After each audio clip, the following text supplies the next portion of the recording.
नमस्कार मित्रों, मैं आपका मित्र दीपक तनेजा आप सभी का स्वागत करता हूं आपके सबसे लोकप्रिय चैनल योर कालचक्र में। मित्रों, आज ज्योतिष के एक लेजेंड के साथ मैं बैठा हूं। मैं लेजेंड उन्हें क्यों कहता हूं? क्योंकि उनको मैंने क्लासिक एस्ट्रोलॉजी के अंदर मैंने बहुत ही सटीकता से बात करते देखा है। ये मेरा व्यक्तिगत अनुभव है और मैं मानता हूं कि बहुत कम लोग हैं जो बड़ी ईमानदारी से सटीकता से क्लासिक एस्ट्रोलॉजी पे काम करते हैं। तो आज हमारे बीच में हैं हमारे मित्र पार्थो बनर्जी जी।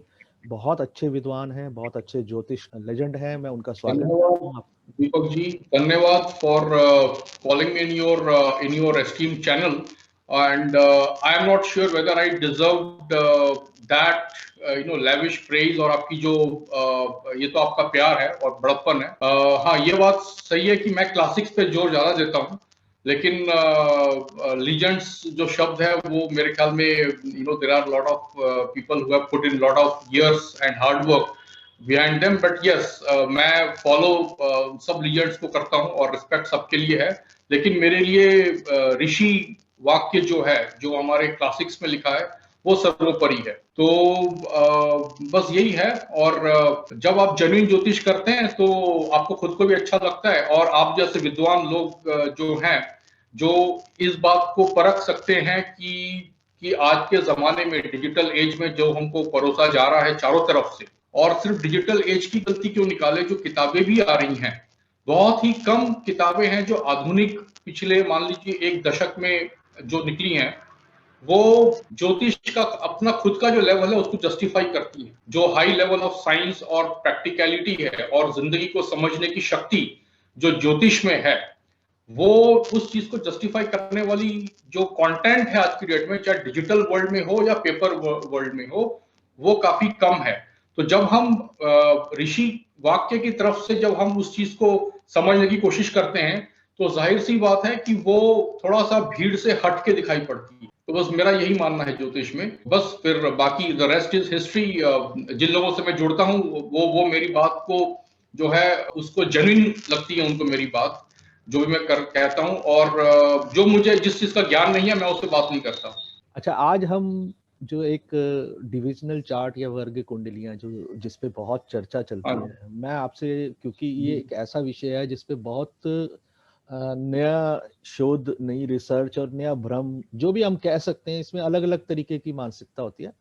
क्योंकि हम नाड़ी करते हैं तो हम तो वैसे यूज ही नहीं करते, वर्ग कुंडली हम लोग तो यूज नहीं करते हैं, लेकिन फिर भी बहुत बड़ा वर्ग है जो 80% ज्योतिष का वर्ग है, वो वर्ग कुंडली की चर्चा बहुत करता है। तो मैं आपसे इसको बड़ी सिंपल लैंग्वेज में, डिविजनल चार्ट वर्ग जो है वो वर्ग क्या होते हैं, उनके विषय में जो कुछ एक सही हमारे ऋषि मुनियों ने कहा है वो समझना चाहूंगा। जी बिल्कुल, ये बात सही है आपकी कि इस पे काफी जोर दिया जाता है डिविजन्स के ऊपर, और उसके साथ साथ डिविजनल चार्ट्स के ऊपर, और जोर दिया जाना भी चाहिए।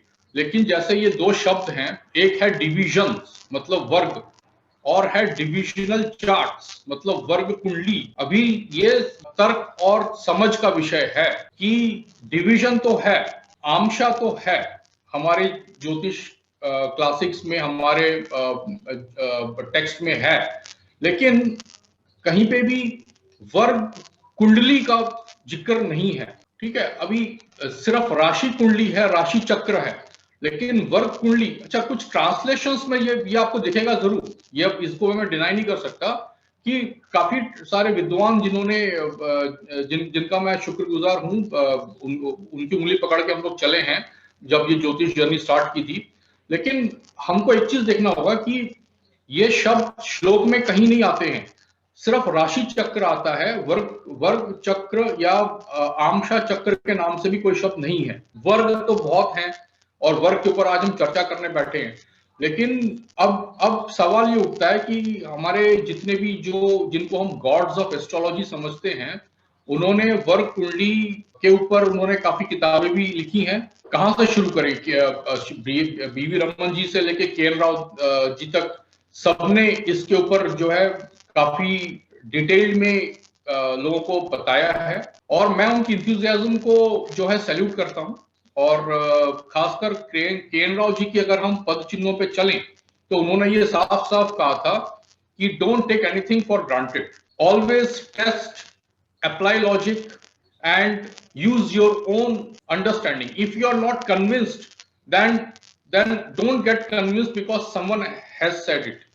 Now अगर हम केन राव जी की हर चीज को ब्लाइंडली लेते हैं तो ये बात सबसे पहले उन्हीं को दुख पहुंचाएगी, क्योंकि अगर हम इनोवेट नहीं करते हैं, अगर हम किसी चीज के लॉजिक को नहीं समझ पाते हैं या उसको हम फॉर कंस्ट्रक्टिव पर्पस क्वेश्चन भी नहीं करते हैं, तो फिर ये उन्होंने जो मैसेज दिया था और जितना उन्होंने अपना जीवन ज्योतिष में लगाया उसके साथ अन्याय होगा। तो मैं उन्हीं की इस बात को आगे ले जाते हुए ये मैं समझता हूं कि उन्होंने आउट ऑफ एंथुसियाज्म हमको डिविजनल चार्ट्स को डिटेल्स में उन्होंने सिखाया, लेकिन मैं इस बात को क्वेश्चन करता हूं और मैंने ये शब्द ये जो प्रश्न है मैंने सोशल मीडिया में कई जो मेरे साथ टच में है, आप भी हैं दीपक जी, तो मैंने ये सवाल उठाया है कि पहले इस बात की हम लोग पुष्टि कर लें, मींस कंफर्मेशन कर लें कि वर्ग कुंडली होती है क्या। मेरे सवाल से मेरे हिसाब से उसके ऊपर प्रश्न चिन्ह है।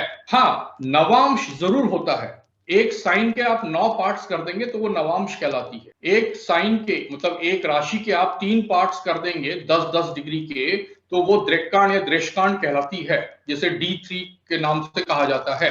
तो ये बात, इस पे तो कोई दो राय नहीं है कि ये सब हैं। एक साइन के डिविजन्स तो हैं, means divisions are there, but divisional charts are there और not, that is something we need to be sure about and I am not sure about कि वो है।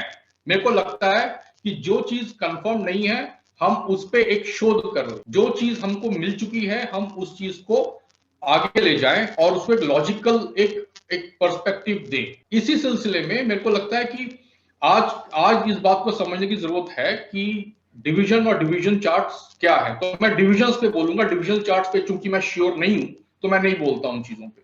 मुझे लगता है कि शायद वो है नहीं है, मेरे को पता नहीं, तो मैं उन्हीं चीज पे बात करूंगा जो मेरे को जो कंफर्म है। अब मैं आता हूं आपके सवाल पे, मूलभूत सवाल पे कि डिविजन्स क्या है, व्हाट आर डिविजन्स। बहुत सिंपल सी बात है जी। एक राशि 30 डिग्री की होती है, equal science equal house method में जो दुनिया भर के वैदिक ज्योतिष को यूज करते हैं, उसमें एक प्लैनेट चंद्र को ही ले लेते हैं जो सबसे फास्ट मूविंग प्लैनेट है, सबसे तेज गति है चंद्र की। वो एक राशि में आप कह लीजिए 2 दिन और 1 चौथाई, 2 और 1 2 एंड क्वार्टर, 2 दिन और तकरीबन 6 घंटे एक ही राशि में रहता है चंद्र। अभी सबका भाग्य जो उस 2.25 दिन में पैदा हुए हैं उनके सबके जीवन में चंद्र एक जैसा रोल प्ले नहीं करेगा। किसी के लिए अच्छा, किसी के लिए अशुभ हो सकता है and the extents would very, कि ज्यादा कम हो सकता है उसमें। तो इस चीज को बारीकी से समझने के लिए हमें ऋषियों ने वर्ग इस्तेमाल करना सिखाया। मींस उस राशि को 30 डिग्री की जो राशि है, अब मैंने चंद्र की बात की, अभी शनि को लेंगे तो शनि तो 2.5 साल औसतन एक राशि में रहते हैं, तो उसमें हम उसको और डिटेल में कैसे देखें। तो उसको डिटेल में देखने के लिए, ताकि हम स्पेसिफिक हो जाएं, उसके लिए वर्ग निश्चित किए गए हैं। तो उसमें सबसे जो पॉपुलर या सबसे जो सबने इसके बारे में सुना है वो है नवांश वर्ग, मींस नव अंश। हम राशि को 30 डिग्री राशि को हम 9 इक्वल बराबर के पार्ट्स में बांटते हैं। जो केपी ज्योतिष होती है उसमें भी 9 भाग में बांटा जाता है, लेकिन वो इक्वल नहीं होते हैं, उसका अलग होता है, वो विंशोत्तर के हिसाब से बांटते हैं। तो मैं उसकी बात नहीं कर रहा हूं, मैं जो प्रचलित जो हमारे क्लासिक्स में जो है मैं उसकी बात कर रहा हूं। तो नवांश is 9 equal divisions of 1 sign. तो उसमें अगर आप 30 डिग्री को 9 इक्वल पार्ट्स में डिवाइड करेंगे तो फिगर आती है 3 डिग्री 20 मिनट। ये मिनट, वो मिनट टाइम मिनट नहीं है, ये डिस्टेंस वाला मिनट। अभी अच्छा, ये हो गया नवांश। अभी और भी है, जैसे जैसे जैसे षष्ठ्यांश है फॉर एग्जाम्पल, उसमें हम 1 डिग्री को 60 भाग में बांटते हैं, यानी एक साइन को 60 भाग में बांटते हैं।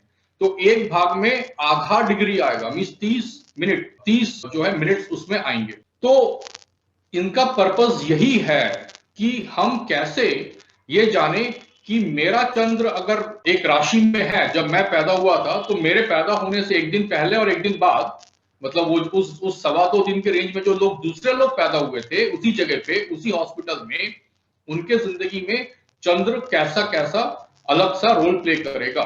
जो मेरे से मान लीजिए कि 10 घंटे पहले पैदा हुए हैं या एक दिन पहले पैदा हुए हैं और चंद्र की राशि तो सेम है, वही है, लेकिन चंद्र ने अपना अंश बदल दिया होगा, नवांश बदल दिया होगा, दृक्कांड बदल दिया होगा, षष्ठ्यांश बदल दिया होगा, तो उसमें से जो जो खासियत है उस समय की, वो उसमें जो है देखने का तरीका है डिवीजन।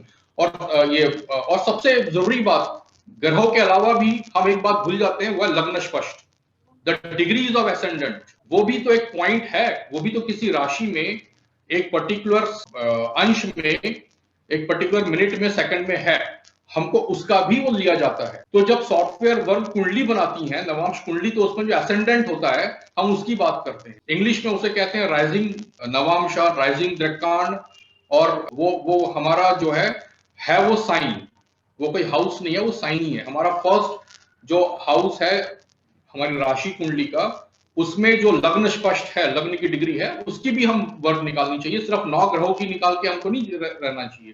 तो टोटल हमारे हो गए 10 मेन इंपॉर्टेंट पॉइंट्स। तो ये हमको स्पेसिफिक बनाने में मदद करती है कुंडली को, कि मेरी कुंडली किसी और की कुंडली से कैसे अलग है। अगर मेरा चंद्र और लग्न, और मेरा लग्न भी एक है, तो 2 घंटे लग्न एक रहता है अंदाज से, ठीक है, अप्रोक्सीमेटली।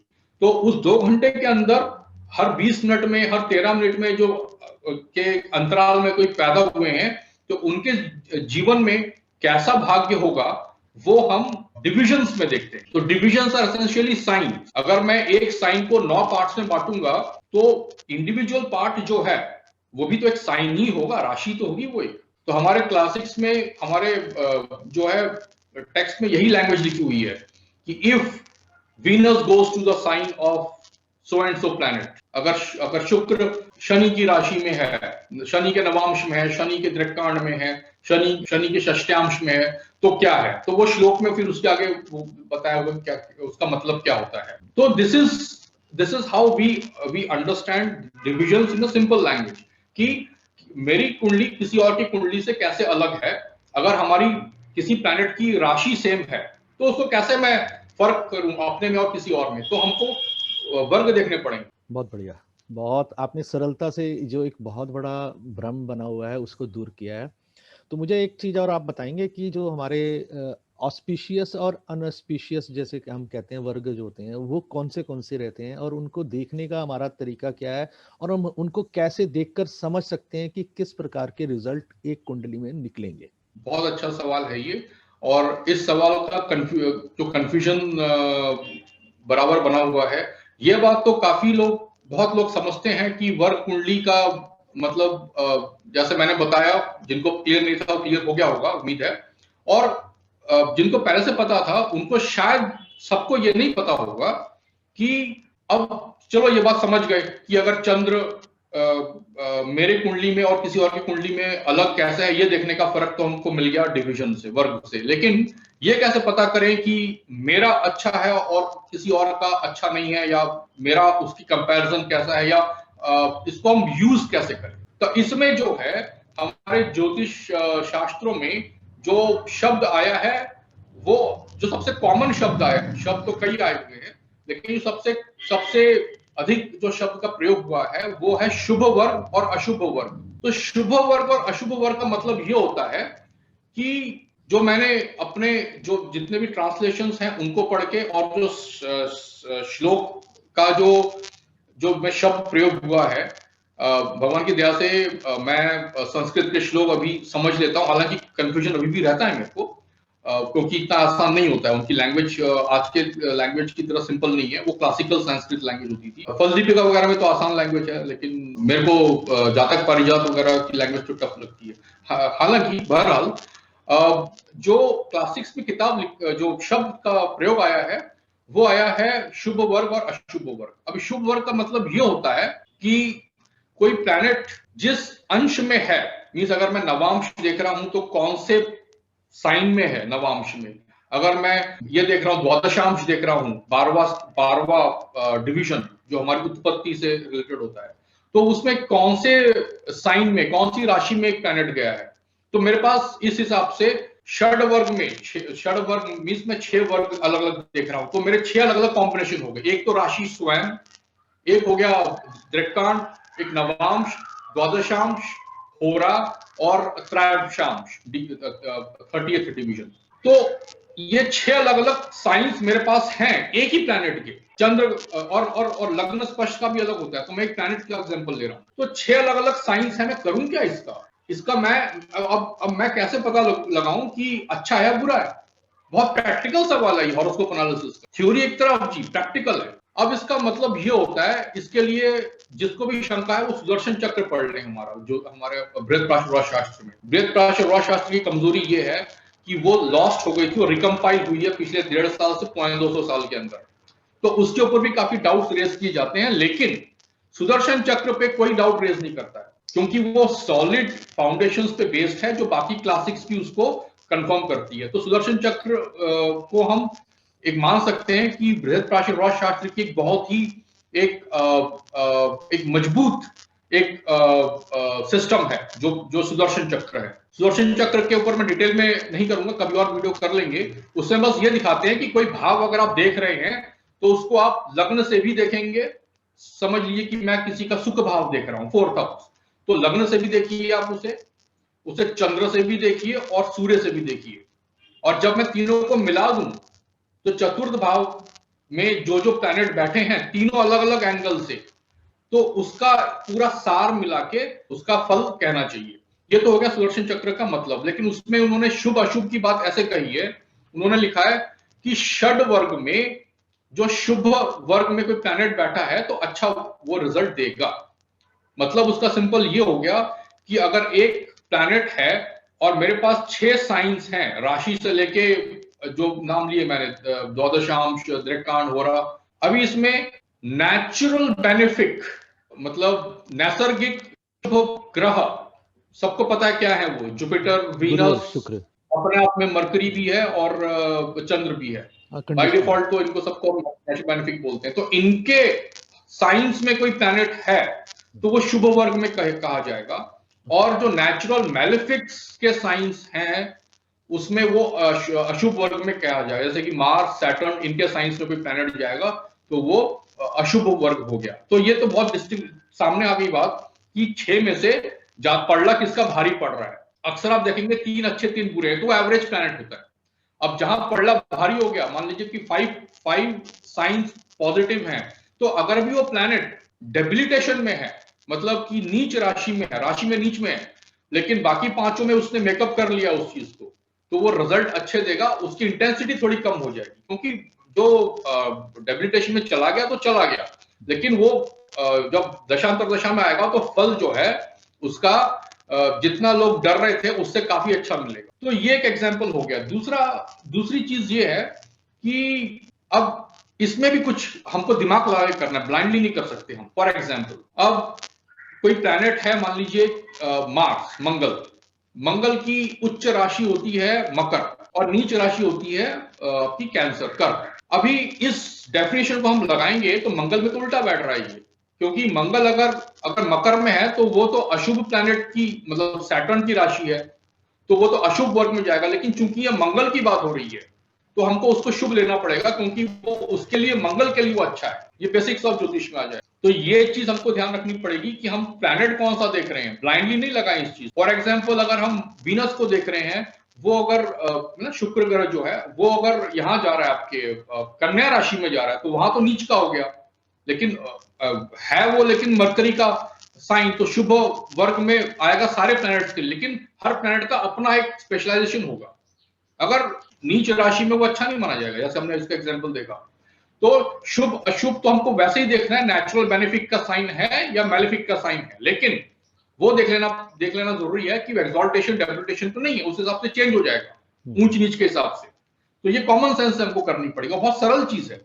ठीक है, तो अगर आप देखेंगे सारे प्लैनेट्स का अगर आप बनाएंगे, ये बृहस्पति शास्त्र में जो पद्मनाभ शर्मा की हिंदी ट्रांसलेशन और ये संतानम जी की जो इंग्लिश ट्रांसलेशन है, उसमें इसको डिटेल में एग्जांपल में भी दिखाया हुआ है। सुदर्शन चक्र का चैप्टर पढ़ेंगे आप तो उसमें ये उन्होंने इसको प्रैक्टिकल करके दिखाया है कि कोई एक प्लैनेट है, उसके उन्होंने 6 साइंस लिखे हैं।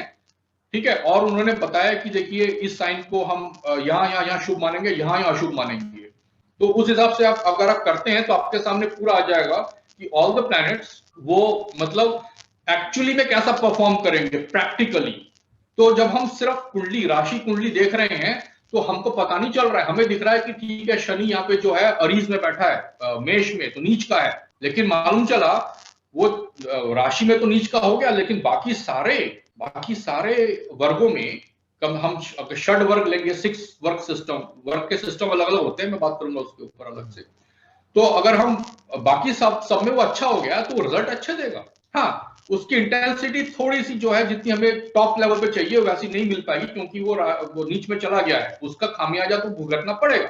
एवरी फैक्टर काउंट्स, बट जो ऊपर से दिख रहा है अंदर से बहुत सॉलिड होगा। और उसका उल्टा, और कोई प्लैनेट है जो बहुत एक्सॉल्टेड है, समझ लीजिए कि सूर्य चला गया आपके मेष में, और षड वर्गों में वो चला गया अपनी नीच राशि में या अपने दुश्मन के राशि में चला गया, ठीक है, जैसे कि एक्वेरियस हो गया, कैप्रिकॉन हो गया, ठीक है, ऐसी राशि में चला गया, तो वहां पे उतना अच्छा परफॉर्म नहीं करेगा वो। तो आपको उम्मीद होगी कि सूर्य की महादशा आएगी तो मेरे लाइफ में काफी अच्छा बदलाव आएगा, लेकिन ये होगा कि थोड़ा बहुत अच्छा होगा, क्योंकि वो एक्सॉल्टेशन में तो है, एक जगह पे तो है एक्सॉल्टेशन में, राशि में, लेकिन बाकी जगह पे वो डिलीवर नहीं कर पाएगा, वो अपनी उम्मीद पे खरा नहीं उतर पाएगा। तो डेबिलिटेटेड प्लैनेट अगर अच्छे वर्गों में जाए तो उम्मीद से अच्छा परफॉर्म करेगी, और एक्सॉल्टेड प्लैनेट अगर ऐसे वर्गों में जाए जहां पे वो अच्छा नहीं माना जाता है तो अंडर परफॉर्म करेगी। एक और प्रश्न करना चाहूंगा कि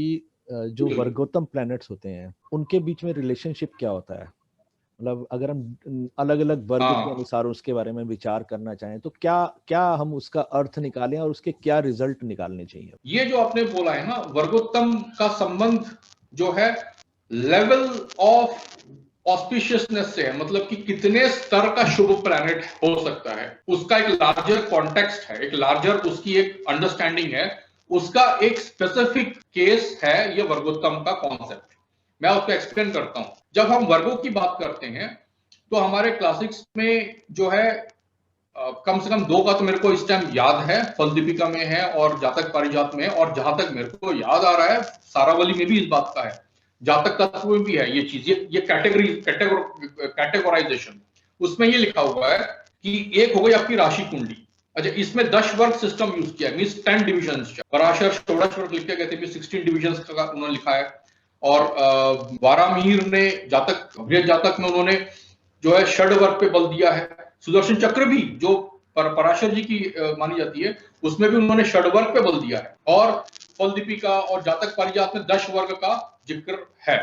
तो हम 10 वर्ग को लेके चलते हैं, ठीक है ना, ताकि हमारी अंडरस्टैंडिंग ऑफ कॉन्सेप्ट यहाँ क्लियर हो जाए। तो 10 वर्ग, तो शुभ अशुभ के लिए तो षड वर्ग काफी है। एक तरह से आप कह लीजिए कि बेनिफिक स्ट्रेंथ कितनी है प्लैनेट, कितने लेवल का वो बेनिफिक रिजल्ट देगा, उसके लिए 10 वर्ग ज्यादा जरूरी है, उसमें षड वर्ग से काम नहीं चलेगा, ठीक है। तो 10 वर्ग के लिए क्या है उसमें कि 10 वर्ग में ये सिस्टम होता है कि एक हो गया राशि, और अगर राशि कुंडली के साथ साथ एक और वर्ग में मान लीजिए कि कोई प्लैनेट अगर राशि में भी अगर है, मान लीजिए वीनस ले लेते हैं, वीनस अगर टॉरस में है, मतलब वृषभ राशि में है आपकी राशि कुंडली में, शुक्र वृषभ में है राशि कुंडली में, ठीक है, और वही वीनस अगर द्रेक्कांड में, मींस द्रेशकांड D3 में अगर मान लीजिए वो मिथुन में है, ठीक है, तो हम ये देखेंगे कि 2 राशि वर्गों में शुक्र का कोई कॉमन चीज है क्या उसको स्ट्रेंथ मिल रही है क्या, तो हम कहेंगे कि ठीक है, जेमिनी में, मिथुन में तो वीनस जो है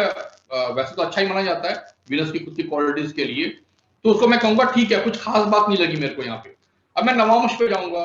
अब नवांश मेरे को दिखता है वो कि वो लिब्रा पे गया, ठीक है, वीनस अपने मूल त्रिकोण में चला गया, तो वो तो मैं अच्छा मानूंगा। तो अब चूंकि ये नवांश है तो इसीलिए हम ये कह देते हैं कि कोई प्लैनेट अगर एक ही राशि में है, अब यहाँ टॉरस का एग्जांपल लिया मैंने, ठीक है ना, अब ये टॉरस को हटा के अगर हम लिब्रा कर दें, लिब्रा दोनों में लिब्रा में है, दोनों में टॉरस में है, तो काफी हाई लेवल का जो है वर्गोत्तम बैठ गया। वर्गोत्तम मतलब जिस राशि में है और नवांश में उसी राशि में है तो वर्गोत्तम कह देते हैं। ये तो डेफिनेशन हो गई, मैं उसको एक्सप्लेन करूंगा इसका मतलब, डीपर मतलब क्या होता है।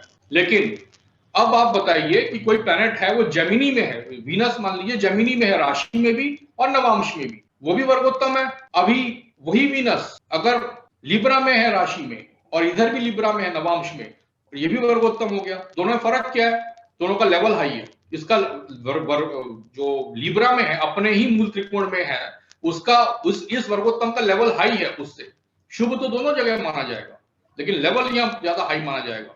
तो ये हाई लेवल का प्लैनेट कितना हाई है, कितना हाई लेवल पे रिजल्ट दे सकता है, ये मतलब जनरली एक सरकारी ऑफिस में ऑफिसर बनाएगा, या मतलब डायरेक्टली वो जो है वहां का एमडी बनेगा, या फिर किसी प्राइवेट कंपनी का सीईओ बनेगा, वो जो लेवल है वो हम कैसे देखेंगे? मैं बताता हूं आपको कैसे देखेंगे। उसमें क्या होता है कि हम ये देखते हैं कि अक्रॉस 10 वर्गास, राशि से लेके जो है जो षड वर्ग देखे हमने उसमें और ऐड हो जाते हैं, उसमें दशांश ऐड हो जाएगा, ठीक है ना, कालांश D16 ऐड हो जाएगा, ठीक है, तो षष्ठांश ऐड हो जाएगा।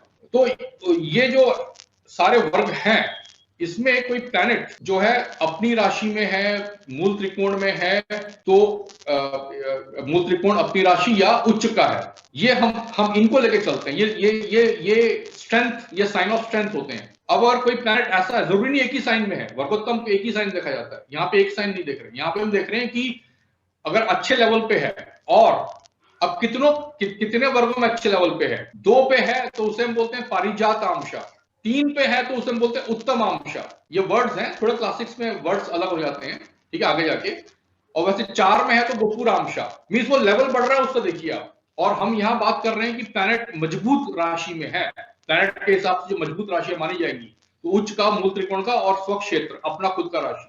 सो अगर ये फिर 4 के बाद फिर 5 पे सिंहांशन अंश, पारावत अंश, ठीक है ना, तो ऐसे ऐसे 9 10 एरावत, तो मींस इट इज लाइक आप समझ लीजिए कि जो कंट्री का प्रेसिडेंट प्राइम मिनिस्टर होते हैं वो 8-9 लेवल पे होते हैं, उनके 2-3 प्लैनेट जो मेन जो करियर वाले और मनी वाले और पावर वाले प्लैनेट्स होते हैं उनके। तो ये है जो है ये लेवल ऑफ बेनिफिक रिजल्ट कितना दे सकता है वो प्लैनेट, वो देखने का तरीका है ये। और दूसरी चीज, अब मैं वर्गोत्तम से इसको जोड़ता हूं। वर्गोत्तम में उसकी वैल्यू तभी है जब वो अच्छी राशि में है। और अब देखिए वर्ग में उत्तम वर्ड आ रहा है, और जब मैंने इसका जो मैं क्लासिफिकेशन कर रहा था इसकी पारिजात उत्तम अंशा, तो उसमें उत्तम 3rd लेवल पे था। इसका मतलब 3 पे है, मतलब राशि के साथ 2 और वर्ग में चाहिए अपने स्ट्रॉन्ग राशि में, तब उसे उत्तम अंशा बोलते हैं। तो उत्तम वर्ड जो है मेरे को लग रहा है, जो मेरे को जो मेरी जो अंडरस्टैंडिंग है वो ये है कि सिर्फ लग्न में और नवांश के अलावा भी अगर एक राशि में हो जाए तब वो रिजल्ट्स आते हैं जो हमारे क्लासिक्स में लिखा हुआ है, तो रिजल्ट्स नहीं आ पाते ज्यादा वर्गोत्तम के। और दूसरी बात, वर्गोत्तम की खास बात ये है, अगर एक ही राशि में है तो क्या होता है, मीन्स अगर राशि भी एक है और नवांश भी एक है, तो इन दोनों का जो स्वामी है वो एक ही प्लैनेट है। अलग अलग प्लैनेट, डिपेंडेंसी एक ही प्लैनेट पे, और वो प्लैनेट अगर यहाँ आपकी राशि कुंडली में स्ट्रांग हो गया तो वो प्लैनेट बहुत फास्ट रिजल्ट दे सकता है, उसकी डिपेंडेंसी कम है। तो जैसे जैसे वो प्लैनेट गोचर में शुभ दृष्टि में आएगा और शुभ राशि में जाएगा as per the functional ownership of the house and the strength in the sky जोडिया जो गोचर में, तो वो उतने अच्छे रिजल्ट्स देगा फास्ट, उसकी डिपेंडेंसी नहीं है। तो वर्गोत्तम का एक सीक्रेट ये है, जो मतलब मैंने एक तरह से ये बात कहीं पहले कही नहीं है और मैं लिखा भी नहीं था मैंने, वो ये है कि वर्गोत्तम की एक स्पेशलिटी ये है कि डिस्पोजिटर जो है, राशि dispositor and Navamsa dispositor is the same planet.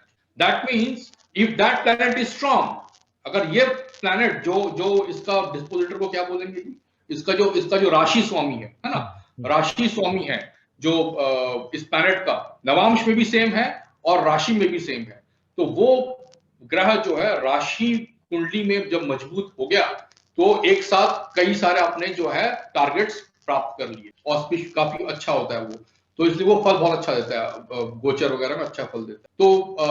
तो उसको वेट नहीं करना पड़ता दशा वगैरह का, वो गोचर में जैसी प्लैनेट मौजूद होगा आपको रिजल्ट अच्छा मिलेगा। दूसरी चीज अब उसकी ये है कि जो नवांश, कुछ लोग ये कहते हैं, मैं थोड़ा सा वो कॉन्ट्रोवर्शियल चीज को मैं बस शॉर्ट में बोल देता हूँ, कुछ लोग ये कहते हैं कि सिर्फ नवांश के ऊपर ही नहीं है, बाकी के ऊपर, बात तो सही है, जो मैंने कॉन्टेक्स्ट दिया इसलिए उसका, ठीक है ना, लेकिन नवांश हम गिनते हैं वैसे ही, ये वर्गोत्तम हम गिनते हैं नवांश से, वो मेन बेस है ना उसका वर्गोत्तम का, साथ में एक एडिशनल वर्ग चाहिए होता है उसके लिए, तो अच्छा फल देने के लिए, लेकिन बेस वर्गोत्तम का नवांश ही है as per hour classical definition. Classics में ये लिखा है कि चर राशि पहले नवांश, 9 नवांश होते हैं, पहले नवांश में चर राशि में वर्गोत्तम होती है, और स्थिर राशि 5वीं और द्विस्वभावी डुअल साइन का अगर राशि है तो लास्ट नवांश वर्गोत्तम होती है। तो कोई प्लैनेट इन जगहों पे बैठेगा तो वर्गोत्तम हो जाएगा। तो it is directly talking about Navamsa. तो ये है जी वर्गोत्तम। मैं आज तक समझा हूँ, क्योंकि देखिए जिसको भी ज्योतिष में आगे बढ़ना है, पहला तो बेस तो जो है प्राशरी ही होना चाहिए, क्लासिक वैदिक प्राशरी ही पढ़ के आगे निकलता है। तो जो आपने आज चर्चा करी है ये सब हमने पढ़ा था। और मैं बहुत सारे लोग जो होते थे, नीच राशि में भी कोई बैठा है और वो सभी वर्गों में जाकर नीच में आ रहा है, तो वो वर्गोत्तम बोल के बड़ा बोलते थे बड़े शुभ रिजल्ट देंगे। आज आपने जो बात कही है, मैं हमेशा उनसे यही कहता था कि वर्गों में जिस तरीके वर्गों का उत्तम, यानी कि वो एक ही चीज को बार बार दिखा रहा है कि एग्जैक्टली वो रिजल्ट क्या देने की स्थिति में है। अगर वो बार बार अच्छे वर्गों में जा रहा है तो वो अच्छे से उसी जो लगन कुंडली के अंदर दिखा रहा है उसी के एग्जैक्ट रिजल्ट देने की स्थिति में है। अगर वो नीच है तो उसके पूरे नीच की तरह के रिजल्ट देगा। अगर वो उच्च है तो पूरे प्रॉपरली उच्च के रिजल्ट देने की स्थिति देगा। मैं बार बार यही कहता था, लोग मेरे साथ कई जने विवाद भी करते थे, नाराज भी होते थे। आज आपकी पूरी बातचीत से एकदम एग्जैक्टली क्लियर हुआ कि you have understood it rightly, और उसको बहुत अच्छे से आपने एक्सप्लेन किया कि वर्गोत्तम का अर्थ क्या है। रियल में जो वर्गोत्तम का अर्थ है वो सही से पहली बारी मैंने किसी को बोलते देखा, नहीं तो गलत अर्थ निकाल के लोग एक्सप्लेन कर रहे होते हैं कि जी बस एक ग्रह वर्गोत्तम बोल दिया, 2 बारी 3 बारी आ गया, वो चाहे नीच का है तो भी बहुत बढ़िया रिजल्ट देगा। वो नीच का है तो स्पेसिफिकली नीच के अनुसार ही बेस्ट रिजल्ट देगा, जो नीच के हिसाब से हाँ, जी बिल्कुल। बस उसमें एक ही चीज है, ज्योतिष में क्या होता है ना कि जो बहस होती है, जो भी होती है चीजें, उसमें ज्योतिष में एब्सोल्यूट यस और एब्सोल्यूट नो नहीं हो सकता। वो डेंजरस वर्ड्स है, आपको पता है। आपका अनुभवी है इस फील्ड में। देखिए ज्योतिष में क्या होता है कि ये जो बात आप कह रहे हैं बिल्कुल सही है। बस इसका एक ही चीज है, अगर कोई आपसे बहस करेगा तो एक ही बात पे करेगा कि देखिए इस कुंडली में नहीं हुआ ऐसा, ठीक है। यही होता है जनरली कि भाई मेरी कुंडली में नहीं हुआ। अच्छा, वो इसलिए होता है कि उस कुंडली में आप देखिएगा कभी जिसमें कि अगर मान लीजिए कि नीच का है और वर्गोत्तम है तो भी उसने अच्छा फल दे दिया अगर, ठीक है, तो उसका मतलब ये होता है कि आप देखिएगा उस कुंडली में जो उसका राशि स्वामी है वो उसको उसके साथ बैठा है, दृष्टि कर रहा है उसके ऊपर। और ये एक तरह का अपने आप में एक राजयोग माना गया। राजयोग मींस राइज इन लाइफ, एक अच्छा योग। ये मैट्रिलिस्टिकली अच्छे योग होते हैं और राजयोग का नाम दिया जाता है। तो ये बल दीपिका में है ये योग। तो अब वहां पे कोई बहस करना चाहे कि नहीं जी देखो ऐसा नहीं होता, तो कॉन्सेप्ट तो ये हो गया सही हमारा, लेकिन उसमें जो है स्पेशल केसेस रहेंगे और उनको समझने का तरीका भी हमें पता होना चाहिए। तभी जो है इंसान को बहस करनी चाहिए। तो आप किसी से ऐसे इंसान से क्या बहस करेंगे जिसको पता ही नहीं है, वो एक किताब कोई पढ़ के बहस करेगा तो वो तो कोई हमारा खुद की आपको पता है कि हमारे देश में ही नहीं दुनिया भर में ऐसे काफी लोग भरे पड़े हैं। हमें मैं भी कोशिश करता हूँ, कई मैं आसानी से ये बात आपको कह रहा हूँ, लेकिन मेरे लिए कई बार आसान नहीं होता है कि मेरे को लगता है कि इतनी ऐसी बातें कोई इतने बड़े प्लेटफॉर्म में कह रहा है तो कितने सारे लोग हैं जो जेन्युइन ज्योतिष करना चाहते हैं, वो तो मिसगाइड हो जाएंगे। तो ठीक है, वो बात सही है आपकी। और एक और बहुत अच्छी बात निकली योग की, तो मैं इसी में, क्योंकि हम लोग नवांश और वर्गोत्तम ऐसी बातें कर रहे हैं, एक बहुत अच्छा जो है एक श्लोक है फल दीपिका में, उसमें ये कहा हुआ है कि देखिए अगर हमें टॉप लेवल पे एक कुंडली को जांचना है कि वो कैसा है ओवरऑल, हम डिटेल में जाने से पहले कि भाई एक होती है ना कि कोई हाथ में लेके कैसा लगता है कोई सामान, ठीक है ना, तो वो एक हॉरोस्कोप का कैसा है, तो उसमें 3 चीज होती है मेन। एक होता है कि इंसान का जो है एक क्या वो मैटेरियलिस्टिकली क्या पाएगा, दूसरा होता है कि कितना मन की शांति और हैप्पीनेस होगी उसकी, और ठीक है ना, और कितना एटीज रहेगा। ये 2 चीजें होती हैं। अभी इसमें देखिए जो वो श्लोक साफ साफ कह रहा है कि किसी का जो राइजिंग नवांश है, मींस जो लग्न आपका जिस नवांश पे गया है, लग्न स्पष्ट, ठीक है, जो D9 जो चार्ट बनती है जो है उसके जो एसेंडेंट है वो राइजिंग नवांश बोलते हैं। तो लग्न स्पष्ट जिस नवांश में है उसका स्वामी, मींस अगर आपका D9 का एसेंडेंट अगर मान लीजिए आपका कैंसर है तो चंद्र हो गया। तो चंद्र जो है आपकी राशि कुंडली में D1 में जितना मजबूत होगा तो लाइफ में आपके जो है एक कंफर्टेबल लाइफ होती है। भले ही आपके पास बहुत पैसा ना हो, लेकिन इतना हो कि आपका रहना पीना खाना और जो आपकी बेसिक एक लाइफस्टाइल आराम से मीट होती है जितनी आपको चाहिए, और मतलब एक कंफर्टेबल लाइफ है, मींस वो स्ट्रेस और टेंशन में नहीं रहता आदमी, एक कंफर्टेबल है, ही इज लाइक कंफर्टेबल, एक मेंटल पीस है। वो बहुत जरूरी होता है। जितना भी रिच हो जाए आदमी, मेंटल पीस अगर आप देखना कि ओवरऑल कंफर्टेबल, जिंदगी में कंफर्टेबल है कि नहीं, वो देखने के लिए जो लग्न स्पष्ट का जो नवांश है, राइजिंग राइजिंग नवांश, उसकी स्ट्रेंथ D1 में राशि कुंडली में बहुत जरूरी है। और उसके ऊपर जो दृष्टि डाल रहे हैं प्लैनेट्स, वो अच्छे प्लैनेट हैं, तो एक कंफर्टेबल लाइफ होती है। ठीक है, जरूरी नहीं है कि टॉप मोस्ट लग्जरीज हो, बेस्ट कार हो, जरूरी नहीं है, लेकिन हाँ एक ठीक ठाक कार जरूर होगी, और मतलब जैसा एक लाइफस्टाइल होता है जिस परिप्रेक्ष्य में, देश काल पात्र के हिसाब से। दूसरी चीज, लग्न लॉर्ड और दृक्काण लॉर्ड, जो कॉन्फ्रंटेशनल सिचुएशंस होती हैं, तो लाइफ में राइज करने के लिए आपको इस कंपटीशन ही है, और क्या है ये, ठीक है ना। जो कंपटीशन में जीतता है वही आगे बढ़ता है, वही राइज करता है, यही तो उसूल है, सदियों से चला आ रहा है। तो ये देखा जाता है राशि कुंडली के लग्न लॉर्ड की स्ट्रेंथ से और दृक्काण लॉर्ड के स्ट्रेंथ से। दृक्काण लॉर्ड मींस D3 का जो एक्सेंडेंट है उसका लॉर्ड, मींस आपकी जो लग्न स्पष्ट है जिस दृष्टिकांड में पड़ी है, मान लीजिए कि आपका कैप्रिकॉन लगन है और 15 डिग्री पे एसेंडेंट है कैप्रिकॉन में, तो आपका इसमें जाएगा ना ये 2 6 10 2, तो टॉरस पे जाएगा, तो टॉरस हो जाएगा आपका जो है दृक्कांड, तो दृक्कांड राइजिंग दृक्कांड, तो टॉरस का लॉर्ड हुआ वीनस। तो वीनस की स्ट्रेंथ डिसाइड करेगी राशि कुंडली में कितनी स्ट्रेंथ है वीनस की, कि इंसान को कॉम्पिटिटिव सिनेरियोज में कितना वो सक्सेसफुल हो सकता है, कितनी आसानी से और कितना ज्यादा एफर्ट लगाना पड़ेगा उसको। कुछ चीजें होती है कि देखिए ज्यादा एफर्ट से हो जाती है, कुछ ज्यादा कम एफर्ट में हो जाती है।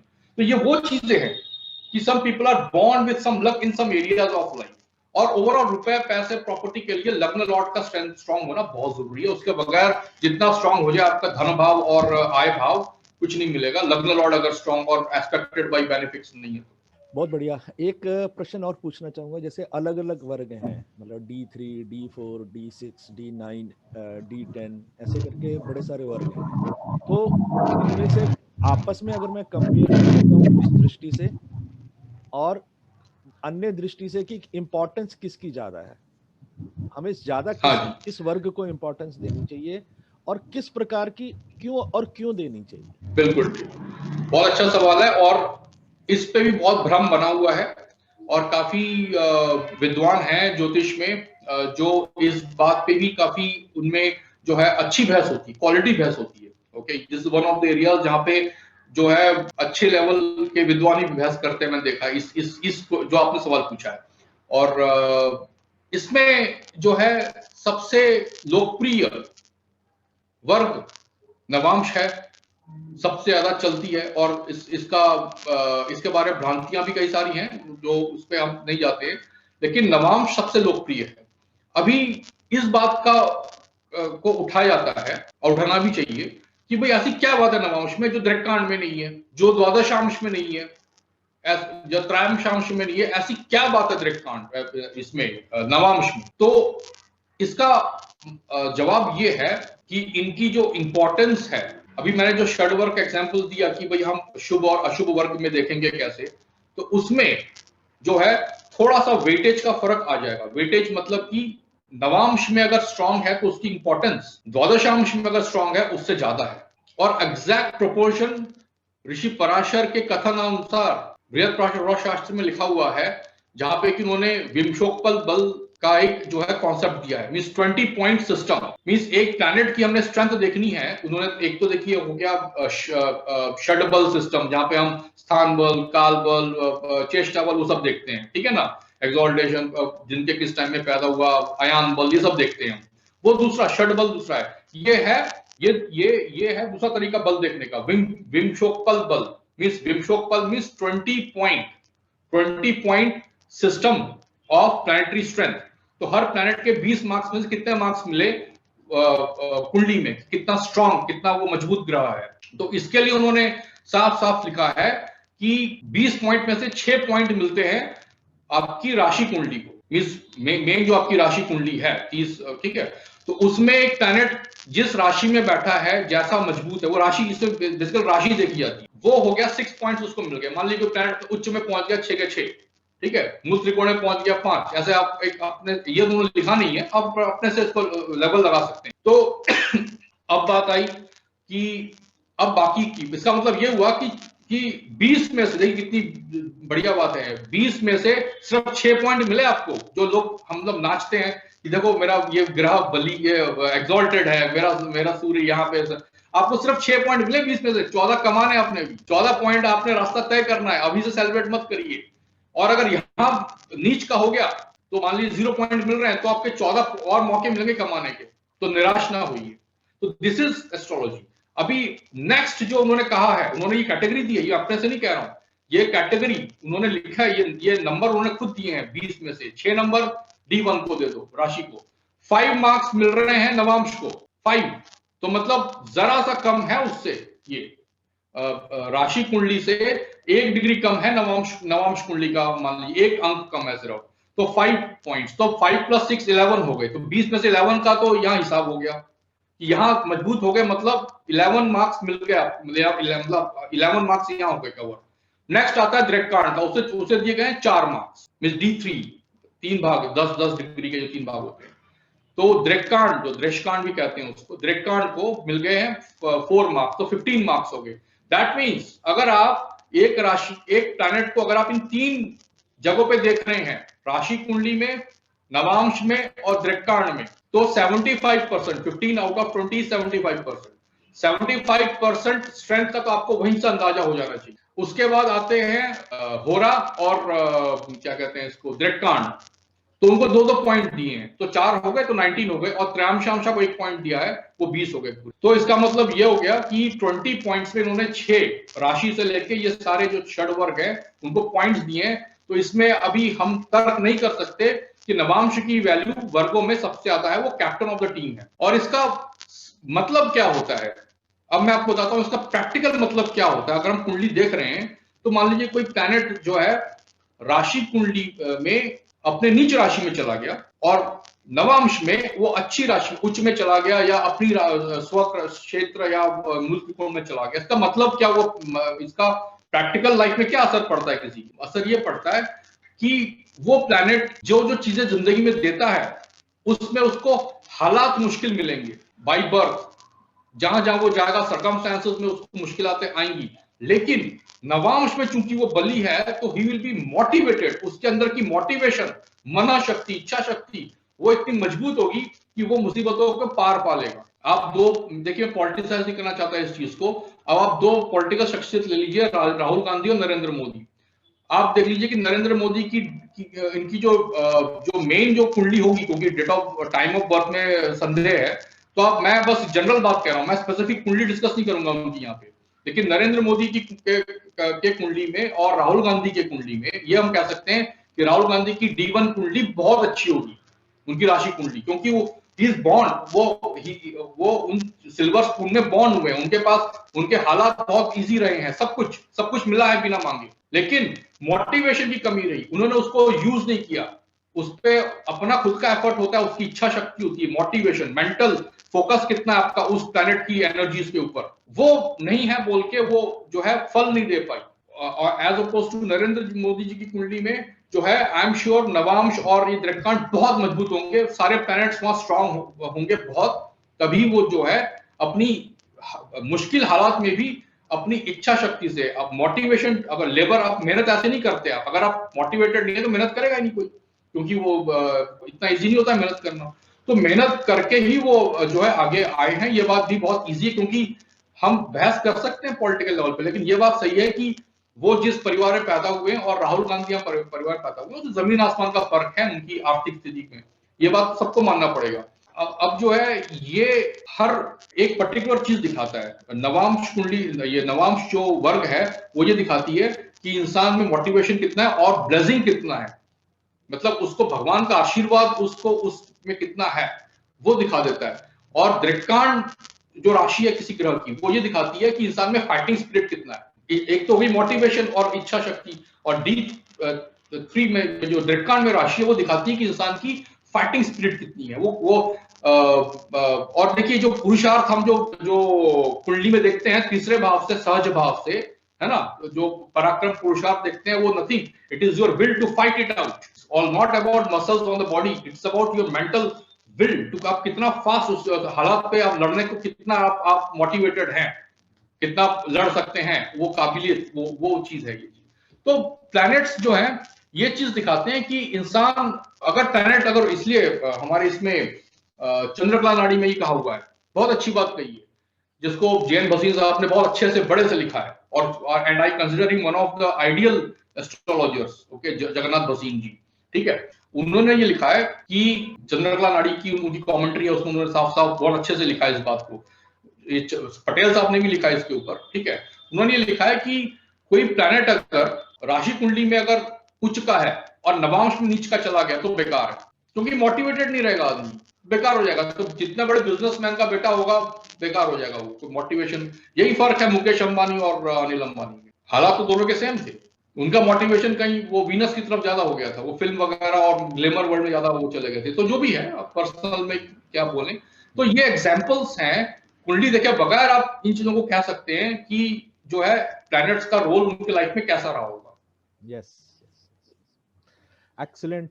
मैं बड़े सारे जो लोग आते हैं, मिलते हैं, चर्चा होती है, अक्सर मैं देखता हूँ कि प्रश्न का उत्तर जो होता है जलेबी की तरह होता है, जिसका कोई रिजल्ट नहीं होता। बातें मीठी मीठी होती हैं लेकिन कोई रिजल्ट नहीं होता। लेकिन जो बिल्कुल सही, जो एक्चुअल ज्योतिष है वो यही है कि हमें इस बात को समझना चाहिए कि कौन सी चीज हमें क्या देगी। आपने जो पुरुषार्थ की बात करी D3 से रिलेटेड, एग्जैक्टली उसी से हमारी ये स्ट्रेंथ पता चलती है कि हमारी फाइटिंग स्पिरिट कितनी है। हम लड़ेंगे, नहीं लड़ेंगे, और लड़ेंगे तो किस हद तक लड़ेंगे और किस तरह का लड़ेंगे, ये सब पता चलता है कि लड़ेंगे या नहीं लड़ेंगे। और वहां बैठे प्लैनेट भी हमें बता देता है। D3 से पहले भी जो हमारा थर्ड हाउस है उसमें बैठे प्लैनेट्स भी बताते हैं कि हमारे अंदर कितनी स्पिरिट फाइटिंग रहेगी, नहीं रहेगी। तो ये बिल्कुल ठीक, मतलब ऋषियों ने इतनी अच्छी सटीक साइंस बनाई है, साइंस की तरह ही रखें उसे अंधा वो मत बनाएं कि भाई कोई भी चीज बोल देंगे हम, वो जो है ज्योतिष के नाम पे वो चलेगी, वो नहीं होना चाहिए। मुझे बहुत आनंद आया, मुझे बहुत अच्छा लगा, आपने सारे प्रश्नों का उत्तर दिया। मैं अब आपके साथ ये आग्रह करूंगा कि हम एक दिन फिर बैठे, इन्हीं चीजों को हम जो आज हमने चर्चा करी है, किसी एक कुंडली का एग्जाम्पल लेकर उस कुंडली के अनुसार हम उसके रिजल्ट्स को डिफाइन करें। जरूर जरूर, एक एग्जाम्पल, एक या दो एग्जाम्पल, जितना भी समय हमें अलाउ करेगा तो हम एग्जाम्पल जरूर करेंगे, क्योंकि कुंडली में इस चीज को देखना जो आज हमने समझी है, जो क्लैरिटी जो भी हमने अगर ली है आज, तो उसको हम कुंडली में कैसे उसको देखें, और दो कुंडलियां हम उसमें अगर हम उसको कंपेयर करेंगे हम, तो दोनों में क्या फर्क है और कहाँ पे ये वर्ग का जो है इंपॉर्टेंस दिख रहा है क्लियरली, जैसा हमने आज बात किया। और ऐसा नहीं है कि जो कुंडली मैं दिखाऊं, कुंडली का सबसे बड़ा प्रॉब्लम ये होता है कि जहां पे वो चीज चल रही है वो कुंडली दिखा दी नहीं, ये बेईमानी होती है। ज्योतिष बेईमानी का ज्योतिष में नहीं आना चाहिए। तो वो चीजें जो अधिक से अधिक कुंडलियों में काम करें। एज अ एस्ट्रोलॉजर ये आपको ही पता होगा दीपक जी, दैट कुछ कुंडलियां होती हैं जो हमारे देखने के लिए नहीं बनी होती। 5-10% जो होती कुंडलियां, वो हम, it is not meant for us to be seen. At least जिस वक्त हम देख रहे हैं उस वक्त के लिए कुंडली हमें देखने के लिए है नहीं वो चीज। तो एटलीस्ट 90% केसेस में वो कुंडली वो जो है सही होनी चाहिए। ठीक कह रहे हैं। कहीं पे तो त्रुटि होती है, date of birth, time of birth की भी कुछ और त्रुटि हो सकती है।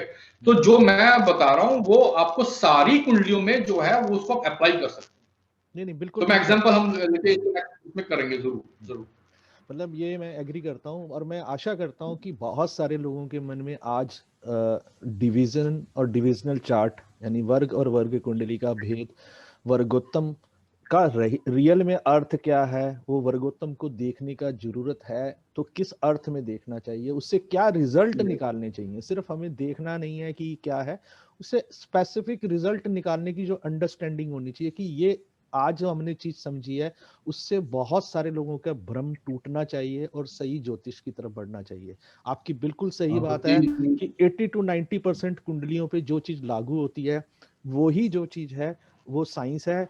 अदरवाइज अभी हमें उसमें और काम करने की जरूरत है, हमें अपने को और बेटर करने की जरूरत है कि कहाँ हम ढूंढ सकें कि हमारे द्वारा कहाँ और बेहतर करके हम एक्यूरेट हो सके। इस बहुत अच्छे वीडियो के लिए, इस साइंटिफिक वीडियो के लिए, एक ज्ञानवर्धक वीडियो के लिए धन्यवाद, आभार, और आपसे प्रार्थना रहेगी कि जल्दी से जल्दी दोबारा बैठे। नंबर है, व्हाट्सएप का नंबर है 8700603583, 8700603583।